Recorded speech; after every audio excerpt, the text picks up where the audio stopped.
Bonsoir à toutes, bonsoir à tous. C'est un plaisir de vous retrouver pour un nouveau numéro d'Accès Direct en ce lundi 5 février. On a un programme chargé ce soir et on va tout de suite commencer avec le sommaire. J'aurai la chance, l'honneur d'accueillir ce soir Fatia Brunetti accompagnée de Jean-Pierre Béguin. Ils font partie de Génération.S du département de Savoie. On parlera donc politique et suivi de Sébastien Germain qui, comme tous les lundis, viendra nous parler de sa rubrique sport. Bienvenue à tous et à toutes. Bonjour Fanette. Bonjour Manu. Comme tous les jours dans Accès Direct, on commence par les titres de l'actualité que nous développerons dans quelques minutes, enfin que tu développeras dans quelques minutes. Et on commence avec... j'ai plus les titres, donc tu vas me les dire tout de suite. Je te laisse pas galérer. Donc on ira faire un tour du côté de l'Assemblée départementale de Haute-Savoie qui devait normalement, dans la bonne humeur, etc., élire le 10e vice-président pour remplacer Jean-Louis Muvel qui est décédé au mois de novembre dernier. Finalement, ça s'est avéré beaucoup plus compliqué et plus long que prévu. Donc, récite tout ça avec Pauline Courceau. Pour son plus grand bonheur. Voilà. Et puis, le deuxième titre, on n'a pas encore les images. C'est ça. Donc, comme chaque année, les services de l'État ont présenté leurs chiffres, que ce soit en matière de sécurité publique ou de sécurité routière. L'année dernière, ils avaient été plutôt mauvais parce qu'ils avaient beaucoup augmenté. Là, ils ont un petit peu augmenté, mais un peu moins que l'année dernière. Donc voilà, on fera le point dans un instant. Jean-Paul nous expliquera tout ça très bien, je lui fais confiance. Puis pendant que je te lâche pas et on enchaîne avec la revue de presse tout de suite. Tout à fait. Direction Chamonix. Voilà, ce sont nos confrères de France Bleu qui s'intéressent à cet anniversaire. On aura évidemment l'occasion d'en reparler sur 8 Mont-Blanc cette année. Le PGHM de Chamonix fête ses 60 ans. Il a donc été créé en 1958 après l'affaire Vincent Don et Henri. C'était deux jeunes alpinistes qui avaient voulu faire Noël au sommet du Mont-Blanc. Ça avait été très compliqué et en fait les gens dans la vallée avaient suivi avec impuissance complète leur lente agonie, disons. Et il avait fallu plus de 10 jours pour que la première caravane aille les chercher. Les hélicoptères n'avaient pas pu décoller, etc. Donc le PGHM de Chamonix est né suite à cette catastrophe. Donc voilà, il y a un article assez complet sur le site de France Bleu. Très bien, et on reste du côté de Chamonix avec une nouvelle folie douce, c'est ça ? Tu connais la folie douce ? De nom. Il se lance dans l'hôtellerie. Ça a été annoncé il y a quelques jours au salon Grand Ski de Chambéry. Et donc, en fait, ils vont reprendre le Club Med de Chamonix, puisque le Club Med s'en va. Donc, un hôtel de 250 chambres. Et donc, ça va être leur premier concept hôtel. L'idée, après, c'est peut-être de l'ouvrir dans d'autres stations, avec deux gammes de prix différentes, avec tout le temps l'esprit folie douce, mais sous forme d'hôtel. Bon, beaucoup d'alcool, donc... Je ne sais pas, je n'ai jamais été à la folie douce, mais il paraît-il que ça va plaire aux Anglais qui sont nombreux à Chamonix. J'en doute pas une seconde. Merci beaucoup, Fanette. Et puis toi, tu t'es intéressé forcément au JO, puisqu'on va beaucoup en parler. Ça commence vendredi, avec toujours la saga des athlètes russes. Toujours et encore, les Russes qui font parler d'eux. C'est vrai que les JO, ça débute vendredi à Pyeongchang, en Corée du Sud. Et à quelques jours de la cérémonie d'ouverture, les athlètes russes sont toujours sous le couperet du comité international olympique. Car rappelez-vous, il y a 4 ans, c'était à Sochi, donc c'était en Russie, et à peine la compétition finie, un grand scandale a éclaté, un scandale de dopage institutionnalisé à l'échelle de tout un pays, ou en tout cas toute une délégation sportive. Alors depuis, il y a eu enquête, il y a eu retrait de médailles, il y a eu suspension à vie pour beaucoup d'athlètes. Mais aujourd'hui, on a su que 169 athlètes russes sont bel et bien invités au JO. Alors ils ne peuvent pas... Genre simplement en régie, c'est pas le bon article. Ah oui, voilà, ça c'était le deuxième. Voilà. Mieux, vachement mieux. Merci beaucoup la régie. Donc on disait, il y a 169 athlètes russes qui sont bel et bien invités au JO. Alors ils ne peuvent pas concourir sous le drapeau russe, mais ils concourront donc sous l'étendard olympique. Pourtant, l'enquête du tribunal arbitral du sport se poursuit et malgré que le TASS, c'est comme ça qu'on l'appelle, ait blanchi ce week-end 15 sportifs russes, ces derniers ne pourront toutefois pas venir en Corée. C'est la décision du CIO. L'affaire est donc bien loin d'être réglée. En tout cas, pour quelque temps, on entendra parler, ne serait-ce que sur la divergence de vision entre le TASS et le CIO. Affaire à suivre. Et puis, donc, on a pu l'apercevoir en titre, il fait froid, très très froid. C'est ça, et il fait froid pour les JO d'hiver. Alors, quelle surprise, diront certains. Pour voilà, d'autres, il fait quand même très et il fait froid. très froid, voilà. On enregistre moins 22 degrés en ce moment à Pyeongchang, et même si ce vendredi, la cérémonie d'ouverture, ils annoncent des températures entre moins 8 moins 10 degrés, les médecins et athlètes commencent à s'inquiéter. Ils conseillent même aux entraîneurs et aux encadrants qui souffrent de diabète de rester au chaud pendant la cérémonie d'ouverture. Quant à l'organisation, alors ils tentent aujourd'hui de construire un énorme mur qui fera obstacle au vent glacial et prépare un kit de survie pour les 35 000 spectateurs qui seront présents dans le stade de Pyeongchang. À noter donc des couvertures, des chaufferettes pour mains, pour pieds, des coussins chauffants. Bref, tout ça pour ne pas geler. En tout cas, moi je serai devant la télé et je serai bien au chaud et je pense que c'est beaucoup mieux comme ça. Merci beaucoup Fanette. On se retrouve tout à l'heure pour le rappel des titres. Je te laisse finir de te préparer. Et j'accueille sur ce plateau nos invités du jour en la personne de Fatia Brunetti et Jean-Pierre Béguin.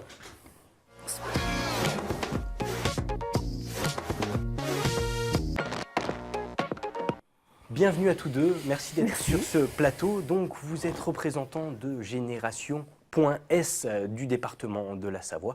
Alors on résume en quelques mots, c'est un mouvement qui s'est créé il y a quelques mois, le 2 décembre dernier au Mans, et ça fait suite à la candidature de Benoît Hamon aux élections présidentielles. Expliquez-moi un petit peu la jeunesse de ce mouvement qui a vocation, d'ici quelques années ou quelques mois, à devenir mouvement politique à part entière. J'y vais, Fatih. Oui, suite aux élections présidentielles où on a manqué de temps pour expliquer les idées de Benoît en particulier, on a été assez pris. Il y a des idées qui avaient été émises et qu'on n'a pas eu le temps d'expliquer, qui ont un peu choqué les gens. On parle du revenu social universel, on parle de le rapport au travail, on peut parler d'écologie. Il était important qu'à la fin des élections, ça ne disparaisse pas. Donc, dans la droite lignée est né le mouvement du 1er juillet, le mouvement M17-17. La suite logique, ça a été de décanter un peu les idées, d'essayer de trouver une organisation plus appropriée. Et début décembre est né donc le mouvement Génération. Comme j'essaye d'expliquer, le mouvement Génération avait pris ce nom dans le sens où on va être les premiers à vivre avec 4 générations. Donc on se rend bien compte que le vivre ensemble, ça va passer des tout petits aux plus âgés, aux seniors. On voit ce qui se passe dans les EHPAD par exemple aujourd'hui ou dans la manière dont on peut traiter les seniors. Donc faire vivre ces idées pour aller vers la population et à terme peut-être, on l'espère, les faire vivre dans les institutions que sont les mairies, les communes, les départements, les régions et peut-être au-dessus.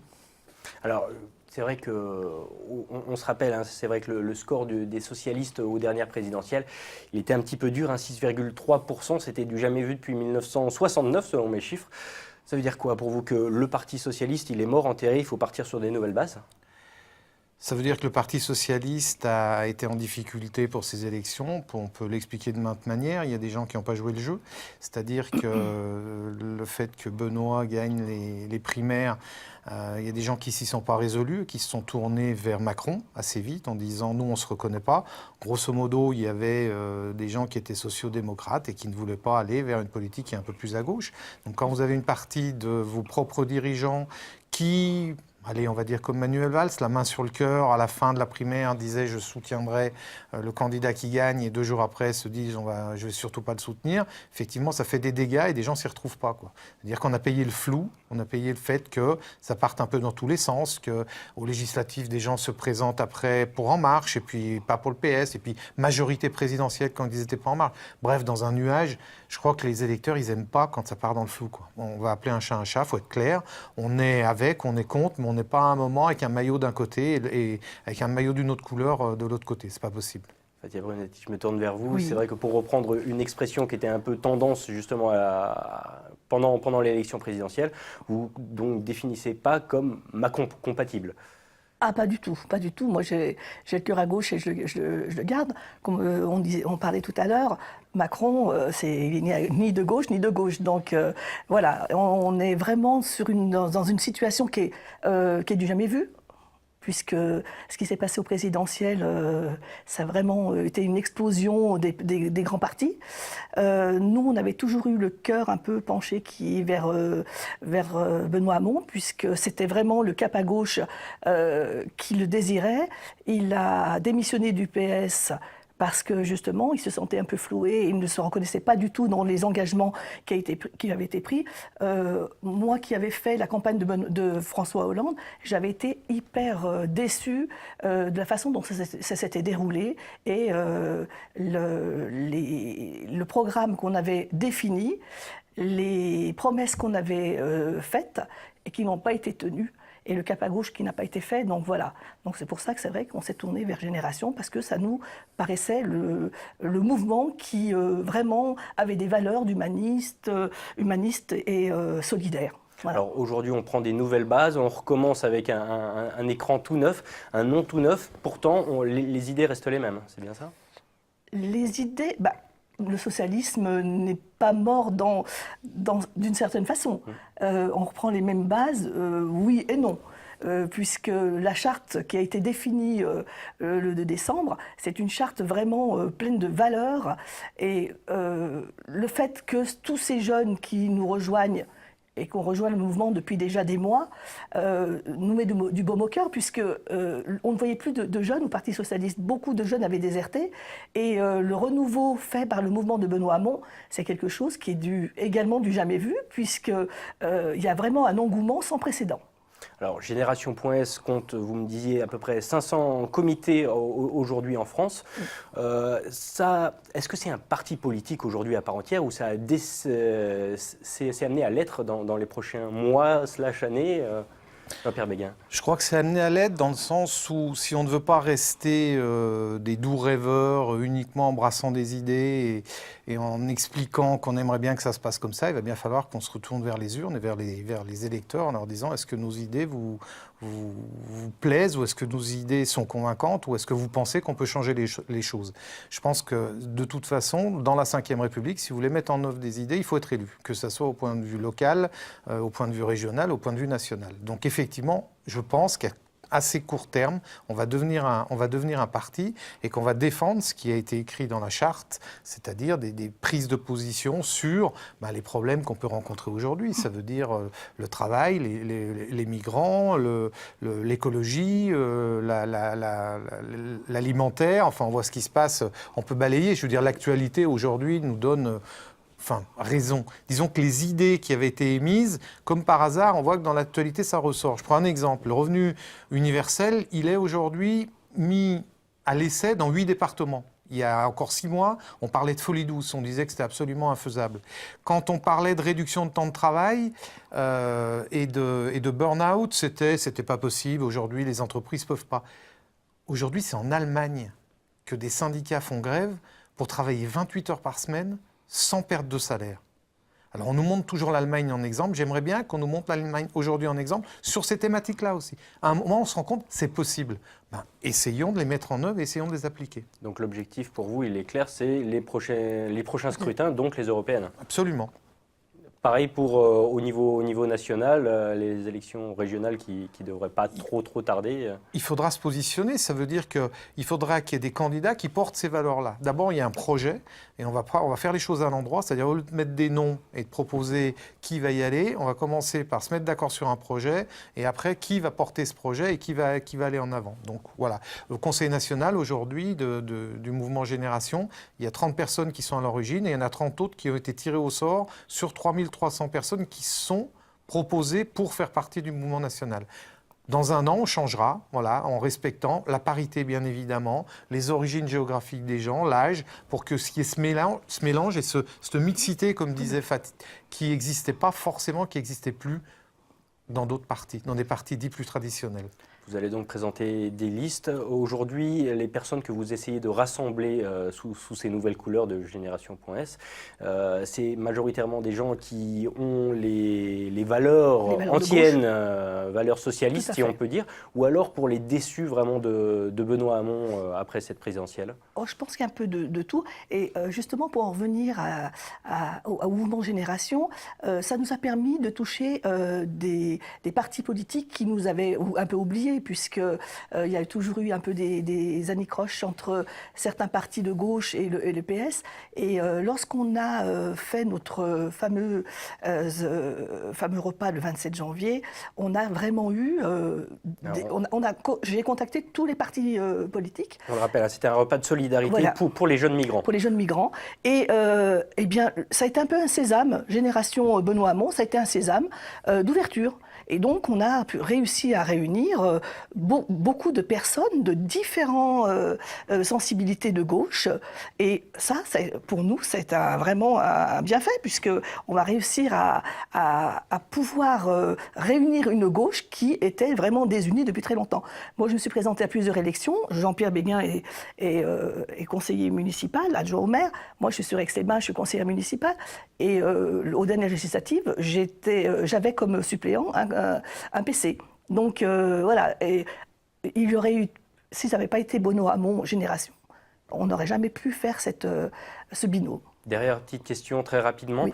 Il y a d'autres manifestations, d'autres rassemblements qui sont d'ores et déjà prévus dans le cadre justement de Génération.s?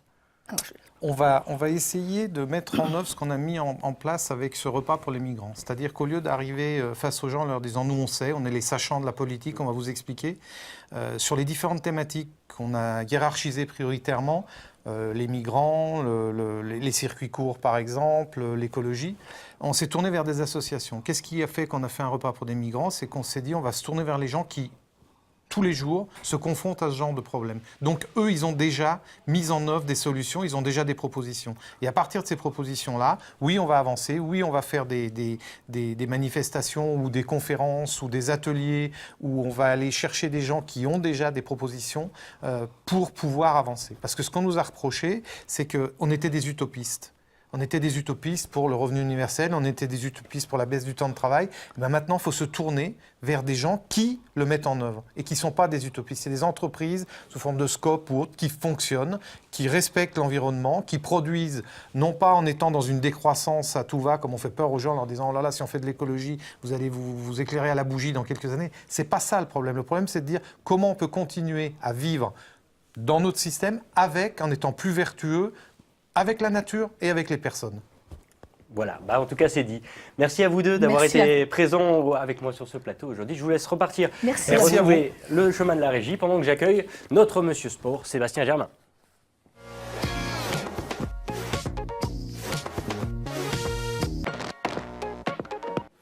Salut Seb. Salut Manu. Comment tu vas?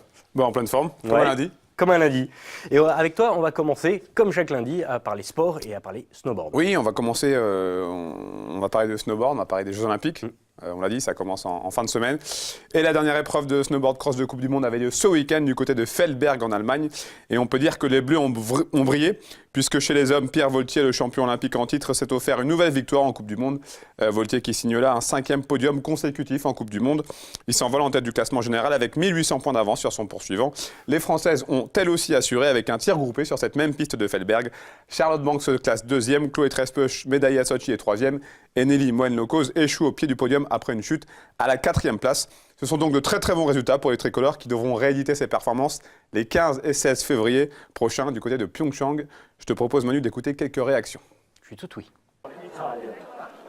J'étais très contente d'être en finale avec mes coéquipières françaises. J'ai eu très peur parce que Nelly est tombée juste devant moi et j'ai failli vraiment lui rentrer dedans fort.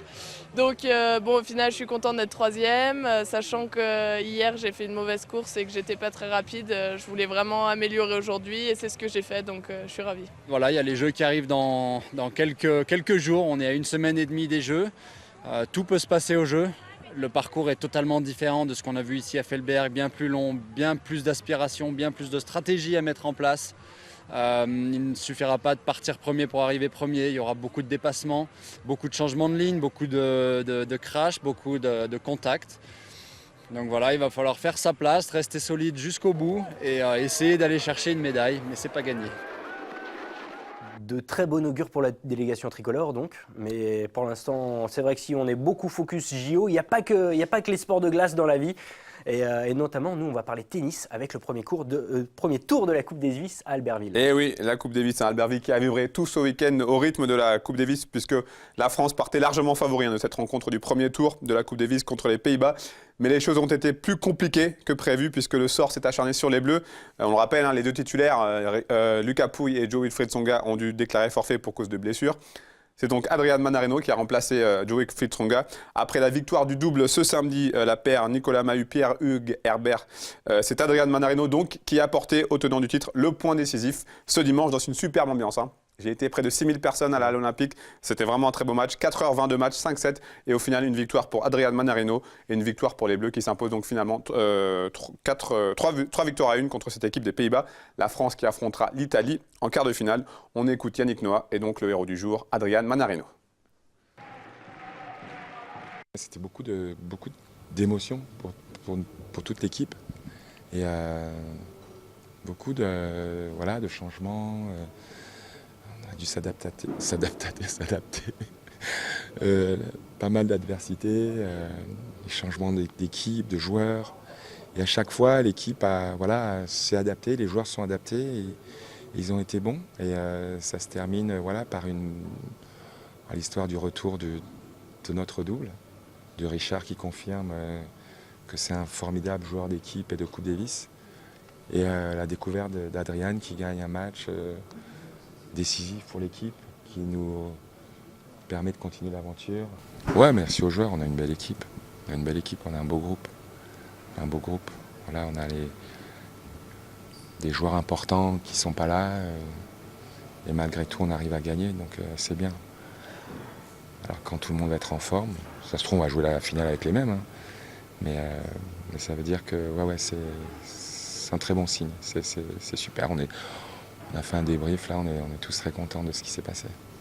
Ouais, c'est vrai que ça a été un week-end un peu dingue. Je suis arrivé ici, c'était vraiment inattendu. J'ai eu une grosse déception vendredi. Et puis voilà, ça se finit bien aujourd'hui. C'est des émotions que j'ai pas l'habitude de vivre tout au long de l'année. Et c'est vrai qu'aujourd'hui, c'était un grand moment. Et voilà, c'était vraiment génial de partager ça avec le public, avec mes coéquipiers. C'était vraiment Très belle ambiance du coup à Albertville. Ouais, superbe. Vraiment, il faut féliciter. Donc la communauté de communes Arlisère qui a fait du très bon boulot pendant 3 jours, vendredi, samedi, dimanche.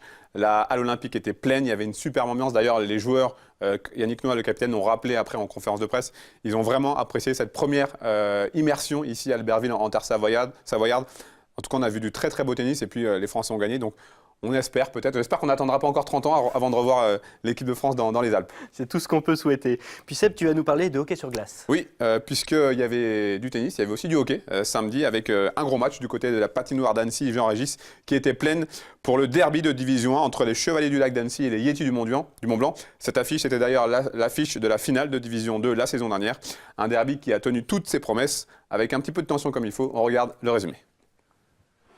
Pas de round d'observation dans ce remake de la finale de Division 2 de la saison dernière entre les Chevaliers du Lac d'Annecy et les Yétis du Mont-Blanc. Les deux équipes ont envie d'en découdre et cela se voit sur la glace. Mont-Blanc est d'ailleurs récompensé de sa bonne entame avec un premier but de Roublard inscrit par Julien Lebé à la 9e minute. Pas le temps de douter ni de gamberger pour les Rouges d'Annecy qui égalisent à peine 3 minutes plus tard grâce à Cyril Papa, l'un des deux entraîneurs-joueurs. Un but partout, c'est le score après le premier tiers-temps. La deuxième période va prendre alors des allures de course-poursuite avec un festival offensif. Léo Dutruel, de près, permet aux Yétis de reprendre l'avantage à la 27e minute. Mais comme pour l'ouverture du score, les Annéciens trouvent les ressources pour revenir à hauteur avec un but d'Éric Aurard, inscrit très exactement 53 secondes après le deuxième but des Yétis. Dans ce deuxième tiers-temps où les attaques ont clairement pris le dessus sur les défenses, Yiri Hélène pour Annecy en profite pour marquer un troisième but en pivot à la 32e minute. Un court avantage qui ne va durer que 3 minutes puisque Léo Dutruel, encore lui, remet les deux équipes à égalité. Ça fait 3 buts partout. Et les Yétis ne sont pas rassasiés, les joueurs de Julien Guimard repassent devant 4-3 juste avant la sirène du deuxième tiers-temps grâce à Peter Roucault. Une deuxième période qui se termine par une bagarre générale. Nous sommes dans un derby, ne l'oublions pas. La troisième et dernière période est complètement débridée, avec un palais qui circule de cage en cage. Les Chevaliers du Lac ont plusieurs fois l'occasion de marquer un 4e but, mais rien n'y fait. Tout le contraire de Yeti en réussite, comme en témoigne leur 5e but inscrit par Mikulas Bicha, qui inscrit là son 20e but de la saison, à la 54e minute. Le dernier but du HC Mont-Blanc est un but contre son camp annécien. Score final 6-3 pour les Yetis du Mont-Blanc, après une performance très aboutie. On a fait un sacré match, on a fait surtout une très grosse troisième période. On a été solide défensivement, on a été solidaire, on a travaillé jusqu'à la fin et ça c'est vraiment la victoire du groupe parce qu'on travaille fort depuis un bout de temps et effectivement ça paye ce soir. Et il faut qu'on continue dans cette voie, je pense que ce championnat, ça sera le championnat du travail, donc il faut qu'on continue.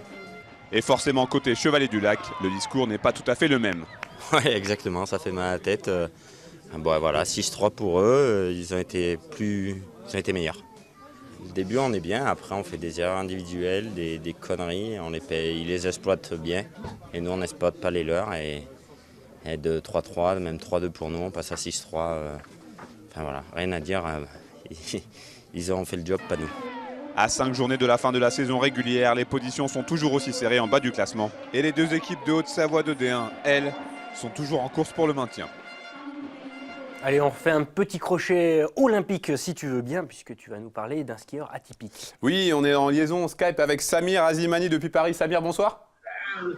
Samir, est-ce que vous nous entendez ?